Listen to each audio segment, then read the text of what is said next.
Welcome to a new episode of Master Your Marriage. Today, we are starting a new series, and I think this is going to be a really good one. It's definitely an important one. And I've been thinking a lot today that this series might actually end up being required listening for anyone who works with us in private coaching, because what we're talking about here today and throughout this series is something that affects almost every single relationship. And at first you might be wondering, what does shame have to do with marriage? And that's a fair question. But as we go deeper each week, I think you'll see that it has everything to do with the quality of the connection that we're able to have with our partner and in our relationship. What we're talking about in this series is shame and its twin, grandiosity. Both of these are distortions of self-esteem, and they are two sides of the same coin. Shame on one side, grandiosity on the other. You know, many of the problems that we see in relationships actually come from the relationship that people have with themselves first, and whether or not they have a healthy relationship with themselves. You know, most people, I would say the vast majority of people, really are walking around with a relationship to themselves that is pretty dysfunctional, and they don't even realize it. They bounce back and forth between shame and grandiosity, sometimes minute by minute by minute. 1 minute they're feeling like they're not enough. The next minute they're acting like they're better than others. I thought it was funny when you said the relationship to their self. I was like, most people, not so great. Here's why this should matter to each of us. If we have an unhealthy relationship with ourselves, we will then have an unhealthy relationship with others. When we swing into grandiosity, we treat our spouse as though they're less than. When we swing into shame, we treat ourselves as less than, maybe even less than human. And as a result, we don't show up in the relationship as an equal.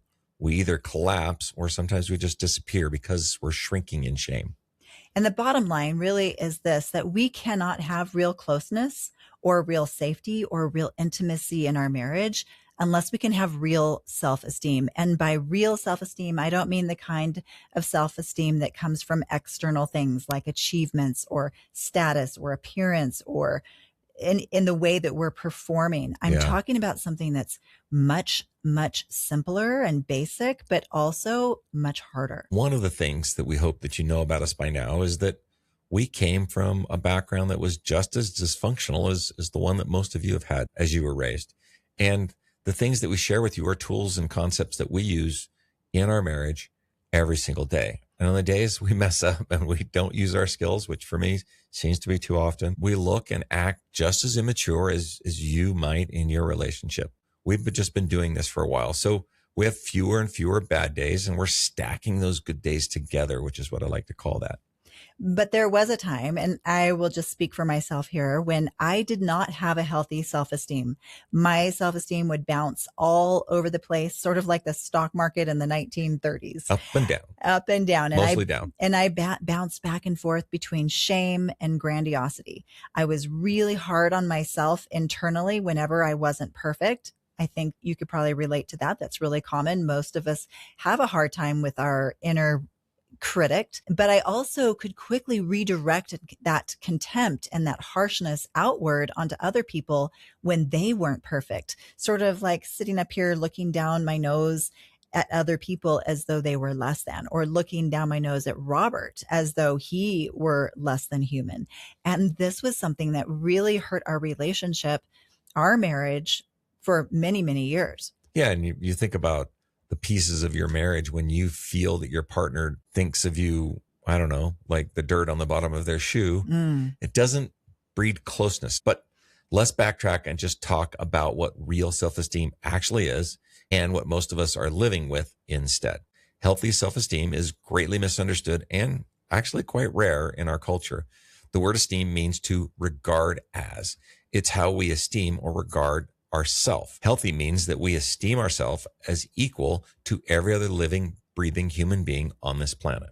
So this is key. Everyone who's listening to this today, right now, this is what you need to know. Your essential worth as a human being, your matteringness is the same as every single person around you. Not better than, not less than. And not inferior or not superior as well, but the same as. Each and every person has the same value, and its value is simply inherent because you exist. Our worth is unearned, it's inherent. and equal to that of others. As Terry Real puts it, your essential worth cannot be added to, it cannot be subtracted from. You could win the Nobel Prize. Ooh, I want to. Or you could do something absolutely terrible and your fundamental dignity as a human being still stays the same. This idea is the basis of democracy, where all men and all women are equal under the law. It's also the basic principle of medical ethics. If a homeless man and, say, a United States senator are both brought in the emergency room and they're triaged and treated based on need, not based on status, at least in theory, that's how the medical model is supposed to work. And our immutable intrinsic worth is also found throughout most religions of the world. You could look at Christianity, for example, and you'll find so many examples like love thy neighbor.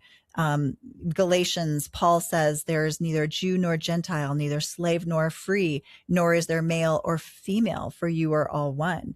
And if you can, you could even look at Jesus's life itself and how he embodied the principle of equal intrinsic human worth and dignity. Remember, he touched the leper. He publicly spoke with women. He defended the woman who got caught in adultery. He ate with sinners. So we're all familiar with this principle that all of us are born with this inherent irrevocable worth. We all know this in the abstract, but we certainly don't live it. And we rarely treat ourselves and others as if this is actually true. Yep. And for some reason, we cling to the idea that our actions and outcomes either elevate us above or beneath others when we're not good enough. And this is something that our mentors, Pia Melody, Terry Real, talk about a lot. And it's just not true. It's the greatest lie I think that we've ever been sold, that one person or one race or one country could be superior or inferior to another. Inherently superior or inferior, I think. Exactly. Now, here's the caveat. This does not mean that we always think super highly of ourselves all the time, even when we behave poorly. Probably not.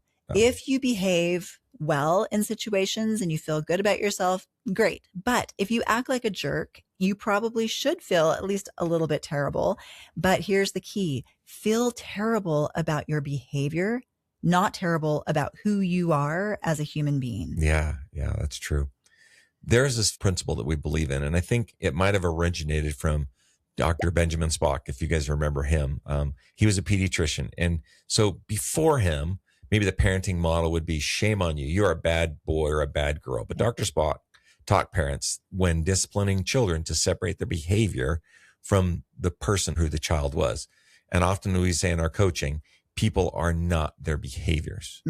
Exactly. There's a big distinction between who you are as a person and the behaviors that you do. And so, like Robert said, people are not their behaviors. And one of the hallmarks of healthy self-esteem is being able to look at ourselves honestly and recognize when we have behaved badly, when we have hurt someone else, when we have been intrusive, hurtful, and be able to see and recognize those things while also being able to hold on to the truth that our worth still remains unchanged, even though, despite all of that, right? Because we're human, and because we, as such, as a human, we have weaknesses and limitations, but those weaknesses don't define our value. They are what makes us human and makes us part of this shared humanity that we're all experiencing. And conversely, you wouldn't really think it'd be a good idea to raise your kids to feel great about every single thing they do.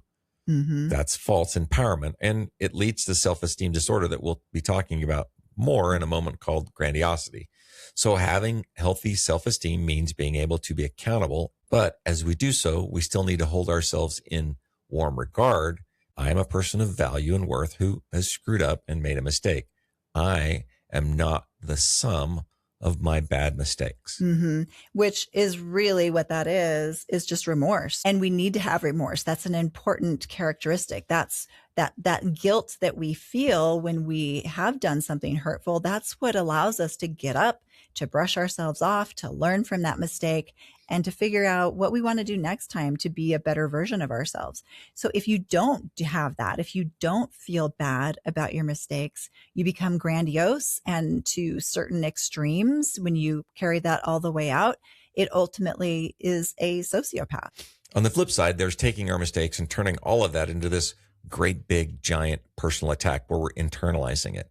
We're telling ourselves, I'm defective, I'm unlovable, I can't believe what a total loser that I am in this situation. This is shame. And it's not helpful. It's not helpful to you. It's not helpful to the person who you may have hurt or wronged.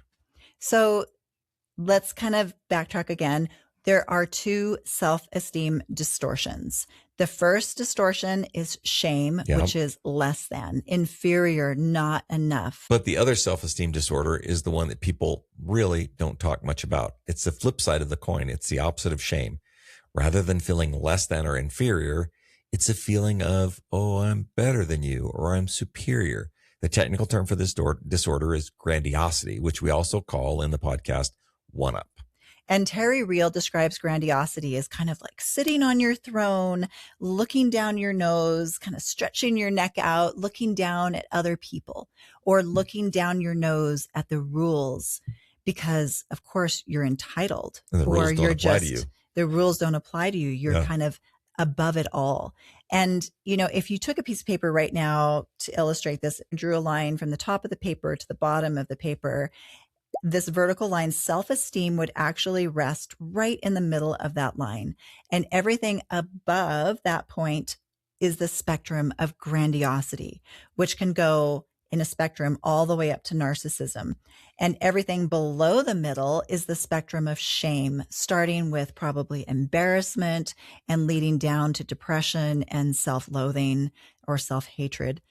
Healthy self-esteem is, as Charlotte mentioned, it's in the middle. In the middle, you recognize that you're a human being just like any other human being, no better, no less, just a regular human being who deserves basic dignity, including dignity from yourself.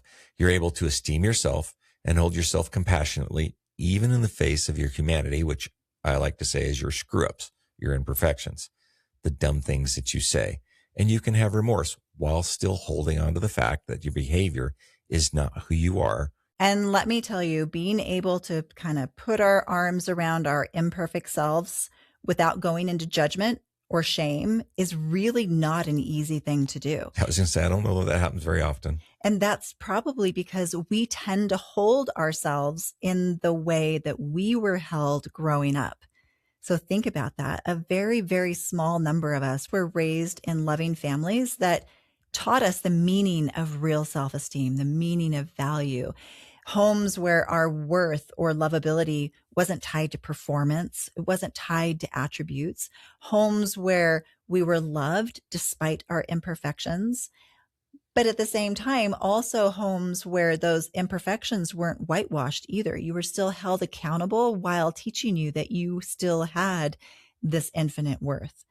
And if you didn't receive this type of unconditional love growing up, well, we're right there with you. Mm-hmm. And I hate to tell you this, but there's only one person who can really give that unconditional love to you, and it's you. Mm-hmm. As much as we all crave unconditional love, adults really don't give other adults unconditional love. Yeah, I think there's this fantasy that we all hold on to, that there's this version of love out there where there's uninterrupted, constant acceptance from this external person. And it's a beautiful idea, but you know what? Sometimes it's not real life. Sometimes we behave in ways that are really off-putting, and it's just not a realistic idea. I mean, I love the idea, but it's just not realistic.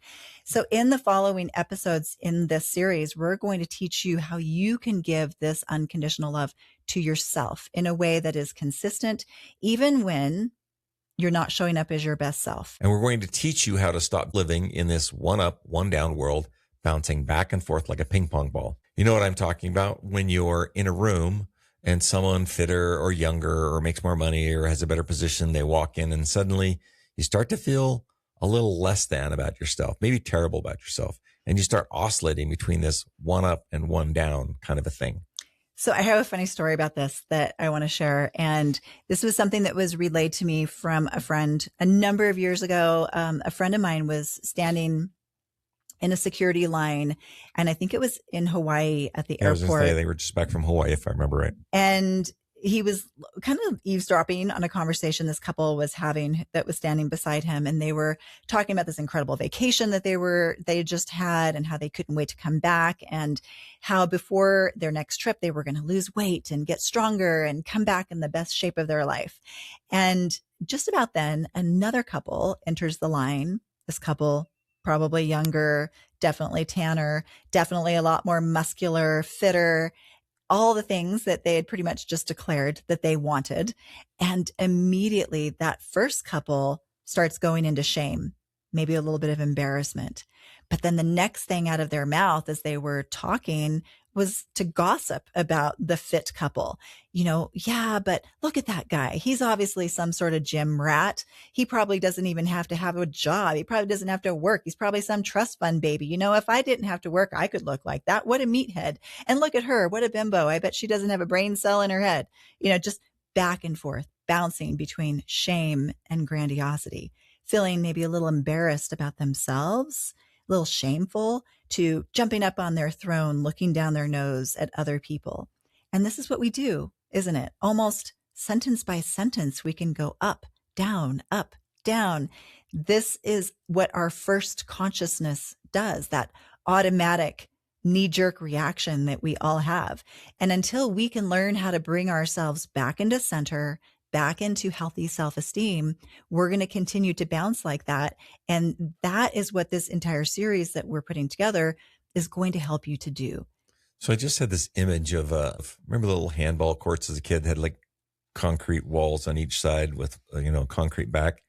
And you used to take the super ball and we'd throw it against the wall and it would go dunk, dunk, dunk, dunk, dunk, dunk, dunk, dunk, dunk, dunk. It would just go back and forth so fast. And I just was thinking about like, oh, is there an analogy there? Like our, unhealthy self-esteem is like that super ball, and each of the walls on each side, one is shame, one is grandiosity. And you're going to bounce off of shame because you don't want to be there.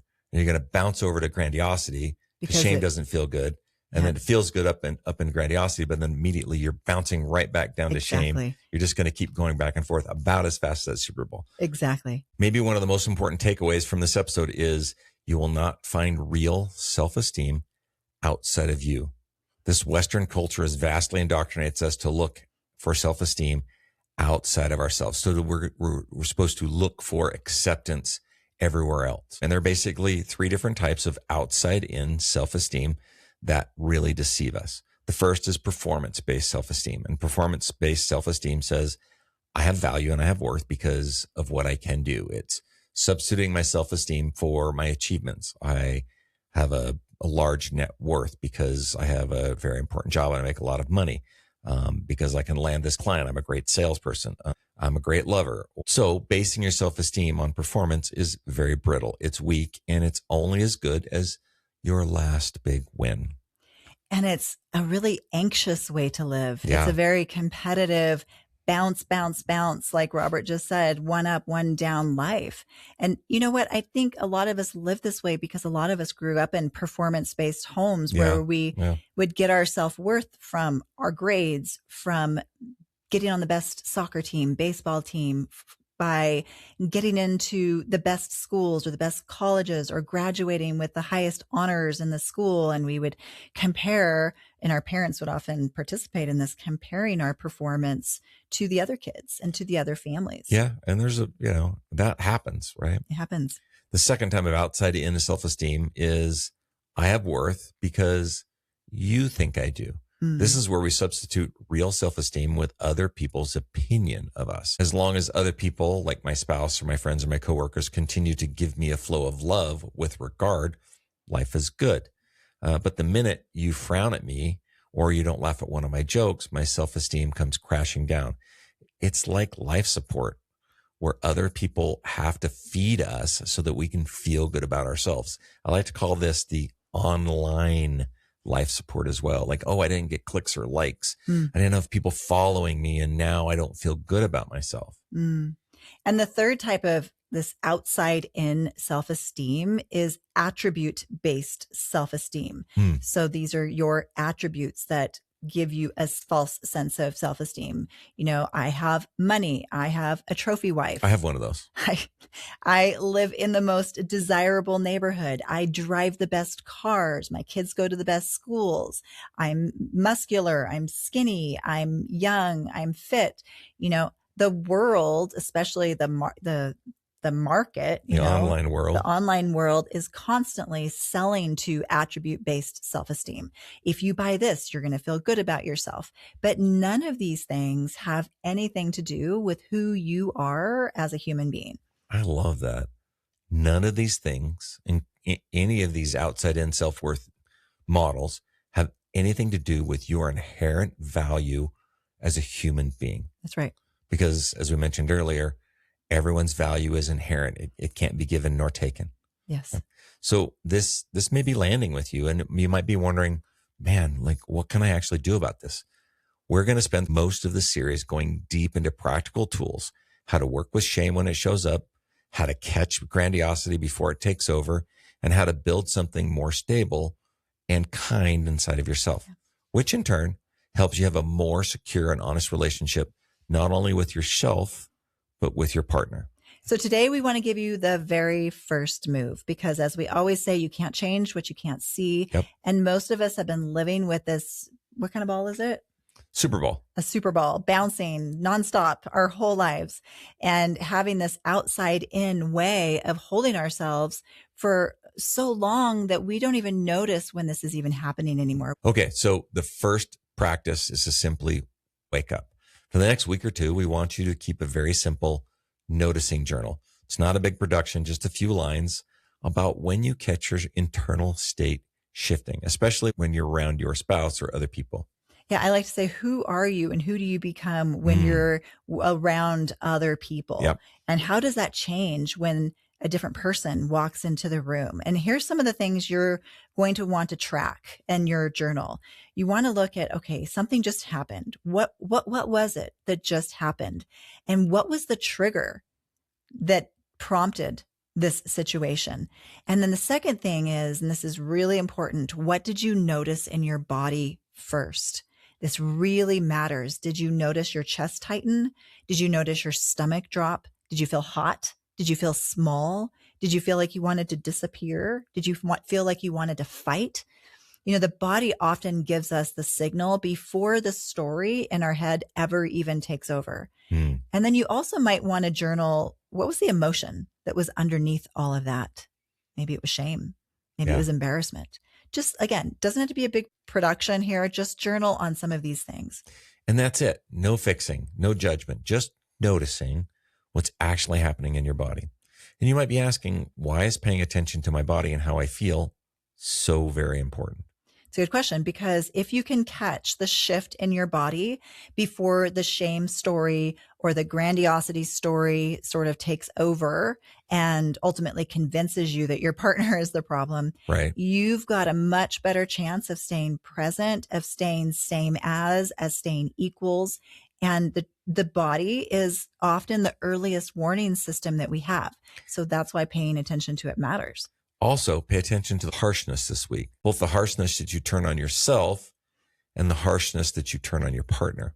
Harshness is also a signal that you've left same as and moved into shame or maybe even grandiosity. Whatever those imperfections and those things are that you're saying to yourself and being harsh to yourself about, just say out loud or inside, I am enough and I matter, despite whatever that was. Despite I was being a jerk.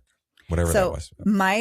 One of my very, very favorite takeaways from all of Terry Real's teachings is one very simple phrase that I would love for everyone to commit to memory. And that's that there is nothing that harshness does that loving firmness doesn't do better, period. Harshness, we should just take harshness off the table. There's always a better way, whether it's you being harsh to someone else or whether it's you allowing someone to be harsh to you. If it's you being harsh to yourself, stop it and commit to no more harshness. Learn ways to soften it and say it with loving firmness. All right. Next week in episode 2 of this series, we're going to go much deeper into the shame side, what it actually looks like, what it actually feels like in a real marriage, and how it shows up differently for different people and what we can do when that one down feeling takes over.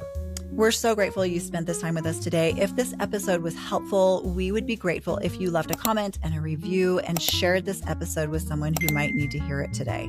Remember, take care of each other this week. Put each other first. It's the small things done often that create the greatest impact. Until next time.